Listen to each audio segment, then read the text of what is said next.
大家好，我係梁振文。我係一位粵劇演員，非常之開心咧，今次可以參與 Mo Sir 嘅呢一個計劃《阿西的跨啦啦救國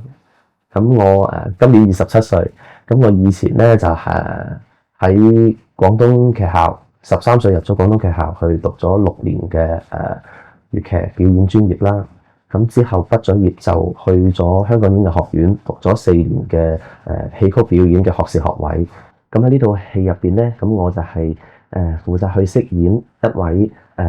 形象嘅戲曲人物。角色嘅名咧就分為有2個嘅。一個咧就係叫做阿牛啦，第2個咧就係叫做少年英雄嘅。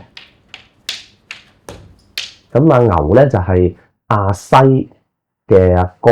少年英雄喺阿西嘅夢境入邊咧係一位英雄嘅人物。象徵住其實係佢心入邊嘅一個信念啦。我一個戲曲嘅裝扮，亦都要交代俾觀眾知，我同時間係阿牛，但係亦都係阿西心入邊嘅一個信念。以前有參與過一啲話劇同埋戲曲穿插嘅一種合作啦。有喺話劇入邊飾演一部分戲曲嘅演出，但係就係冇乜關聯嘅，即係呢2樣嘢。但係今次咧就唔同啦。今次咧，你除咗係要喺舞台上面去突顯你係一個戲曲嘅演員，展示一啲戲曲嘅一啲，譬如話身段啊、啲動作啊，或者係佢嘅表演程式之外咧，係要通過呢啲嘢咧去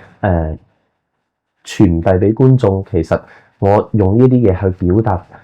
阿西心入邊嘅嗰個人，佢嘅精神係乜嘢，或者係俾到佢嘅信心係啲乜嘢咯？即係我覺得開打嗰陣咧，一定要俾我睇到個 starting point， 因為頭先都係有時好快接咗上去，即係佢傾唔掂啊！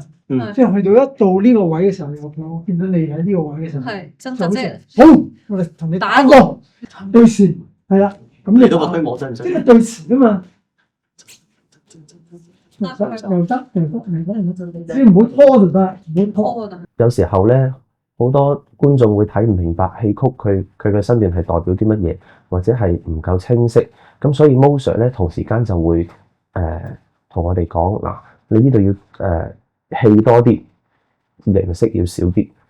或者係形式要多啲，戲要少啲。即係呢方面嘅調節咧，係令到我喺呢個戲入邊咧受到啟發，或者係一啲思考嘅。佢想表達嘅嘢可能係戲上面多啲嘅話，咁我喺身段上面我就唔可以咁程式化，可能要生活化啲，去代入阿西入邊佢諗嘅嗰個人物，佢諗嘅少年英雄，我係想同佢講啲乜嘢，你去咧，你去做咧，咁樣，即係我多啲表達呢一樣嘢咧，咁自然地就可以生活化啲去表演出嚟咯。通過話劇編輯一啲粵劇嘅嘢，可以帶到俾觀眾去認識粵劇咁樣咯。平時冇乜機會可以接觸到話劇嘅一啲譬如話啲朋友仔睇佢哋排戲啊，同埋更加難得地係有阿 Mo Sir 佢嘅指導啦，做今次嘅導演啦，參與其中好榮幸啦，會話俾身邊嘅人知，你多啲去睇，或者同齡人啦，去多啲去睇下，去認識下粵劇。我哋傳統嘅粵劇未必係啱佢哋口味，咁但係你可以通過呢一啲製作去認識，咁可能佢睇完之後，佢再想深入了解多啲，佢就會去睇傳統嘅大戲，咁所以係好有意義嘅一樣嘢。